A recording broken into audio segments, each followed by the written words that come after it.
Ad hoc ججز کا معاملہ بھی ہے. مشیر عالم صاحب کے بعد جسٹس مقبول باقر صاحب نے بھی اب معذرت کر لی اور حامد خان صاحب نے ایک نقطہ اٹھایا. انہوں نے کہا آرٹیکل 182 میں ایڈ ہاک اپوائنٹمنٹ تب ہوتی ہے جب ججز کی کمی ہو. سپریم کورٹ میں تو اس وقت سارے ججز پورے ہیں, 17 ججز ہیں بشمول چیف جسٹس صاحب کے, تو آئینی طور پر کوئی جواز نہیں ہے. کیا یہ ان کا پہلے بھی ایڈ ہاک ججز تو لگتے رہے ہیں اور اس بار بھی ایڈ ہاک ججز کے لگانے پہ اعتراض نہیں ہے, مخصوص ججوں کو لگانے پہ اعتراض ہے. جسٹس مقبول باقر صاحب کے بارے میں میں نے عرض کیا تھا کہ جسٹس مقبول باقر صاحب نے بہت اچھا کیا کہ انہوں نے یہ پیشکش قبول نہیں کی. جسٹس مشیر عالم نے بہت اچھا کیا کہ انہوں نے پیشکش قبول نہیں کی. انہوں نے تو سوچا بھی نہیں نا, انہوں نے تو پہلے میری توقع یہ ہے کہ یہ جو ہمارے دیگر 2 جج صاحبان جن کے نام آ رہے ہیں سابق جج صاحبان, وہ بھی اس پہ رجوع بھی تو کر سکتے ہیں نا اپنی رائے سے.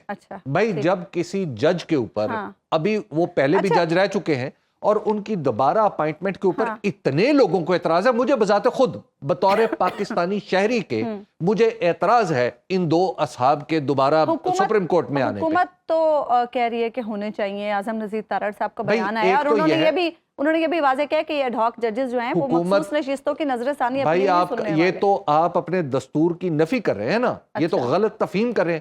دستور میں عدلیہ اور حکومت بالکل الگ الگ ہے. پاکستان بار کونسل نے بھی خیر مقدم دیکھیے, پاکستان بار کونسل نے یہ کب کہا کہ یہ جج لگا دو؟ پاکستان بھائی اس نے یہ کہا ہے کہ ایڈ ہاک ججز ہونے چاہیے, ٹھیک ہے بالکل لگا لیں. اور آپ نے وہاں پہ ٹھیک ہے معاملات اگر کوئی اٹکے ہوئے ہیں ان کو تیز کرنا ہے تو بالکل سپریم کورٹ میں ایڈ ہاک ججز لگا لیں. لیکن چن کے ان لوگوں کو کیوں لایا جا رہا ہے جو کسی ایک شخص کی فرما برداری یا وفاداری کی وجہ سے مشہور ہیں, یا کسی ایک شخص کا یا کسی مقدمے میں کسی ایک فریق کو انہوں نے رگڑا دینے میں گریز نہیں کیا ہوا. ایڈ ہاک ججز لگائیں لیکن جن کا ایک اس قدر پاکستان کے اس وقت قدر پولرائزڈ ماحول میں اس طرح کے ججوں کو لگا کے آپ عدالت کو تو تباہ کر دیں گے. میرٹ پر لگائیں. اچھا حبیب صاحب بھائی نہیں سمپل بات ہے, ہائی کورٹ سے ججوں کو لے جائیں. ہاں اچھا ہائی کورٹ میں تو خود وہ رپورٹرز کہہ رہے ہیں کہ وہاں بھی ضرورت ہے مزید ججز. ہائی کورٹ کے جج مزید بھرتی کر لیں. دوسری بات یہ ہے کہ اگر آپ نے اتنا ہی کرنا ہے تو یہ تو قانون کا سادہ سا معاملہ, ایک سمپل لیجسلیشن ہے کہ 17 جج ہوں گے سپریم کورٹ کے. بھائی اسمبلی میں جائیں ان کو 21 کروا لیں. اچھا حبیب صاحب ایک بات جو پی ٹی آئی پر پابندی کے حوالے سے ہو رہی تھی, بڑے دھڑلے سے حکومت پہلے منظر عام پر آئی, بڑی دھواں دار پریس کانفرنس عطا تارڑ صاحب نے کی اور پابندی کا انڈیا دیا. اب ہم دیکھ رہے ہیں نون لیگ کے رہنما کچھ بیک فٹ پر جاتے دکھائی دے رہے ہیں پابندی کے معاملے پر. اب کہا جا رہا ہے ابھی تو صرف تجویز ہے, اس پر ابھی غور ہوگا, بڑے مراحل ہیں جو ابھی طے ہوں گے اور پھر اس کے بعد دیکھا جائے گا کیا ہوگا. دیکھیے جب آپ 2-4 چیزوں کو ملا کے دیکھتے ہیں نا, جب اکٹھی اتفاق, چاہے وہ اتفاق سے ہی اکٹھی ہو جائے, ٹھیک ہے, تو آپ سوچتے ہیں کہ پھر اس کے پیچھے کوئی ڈیزائن تو نہیں, ٹھیک ہے.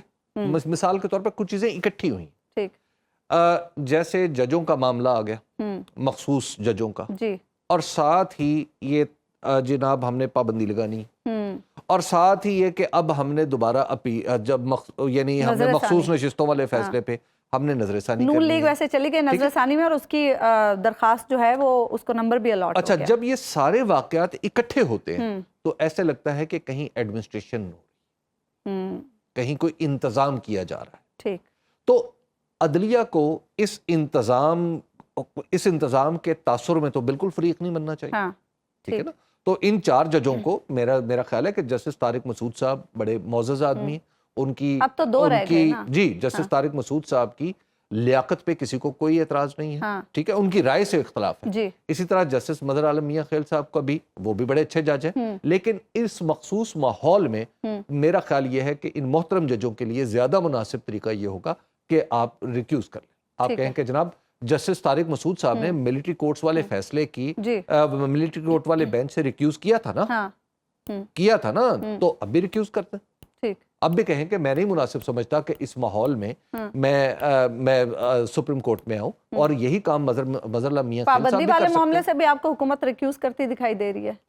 دیکھیں جو پابندی والا معاملہ ہے, میں تو چاہتا ہوں کہ حکومت اس کو آگے, میرا خیال ہے کہ اس پہ نا معذرت جاری کر دے.